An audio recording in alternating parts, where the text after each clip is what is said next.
అమ్మా, ఈ పునరుద్ధానపు ఆరాధనకి చేరి వచ్చిన నీకు కూడా ఇలాంటి బాధలు ఉండి ఉండొచ్చు.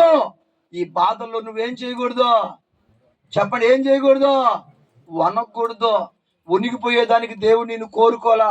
మరలా చెప్తున్నా, ముసలోడు వయసు అయిపోయిందని వణిగాడు, కోడి తడిచిందని వణిగింది ఆవుల వ్యక్తివి కాదు. నువ్వు దేవుని చేత కొనియాడబడిన వ్యక్తివి. నువ్వు బాధలు వచ్చినంత మాత్రాన్ని వణిగిపోతే, భయం వచ్చినంత మాత్రాన్ని వణిగిపోతే, ఏదో అయిపోద్దని, ఏదో జరిగిపోద్దని, ఏదో కోల్పోయానని, ఏదో నష్టపోద్దని దానికి వణిగిపోతే, కొంతమంది చూడండి ఈ మధ్య పాపం గుర్తించాలా, కొంతమంది చూడండి ఫోన్ వస్తే వణిగిపోతారు.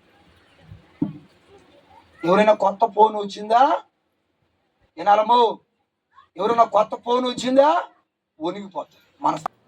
కొంతమంది పునరుద్ధాన పండుగలకు రావట్లా, నిజం వణిగిపోతున్నారు మనోళ్ళు. కొంతమంది చెన్నూరుకి రావట్లా, వణిగిపోతున్నారు మనోళ్ళు. నేనంటాను, దానికి మనం వనకూడదు. మనం వనగాల్సింది యేసయ్యకి ఒక్కడికే వనగాలి.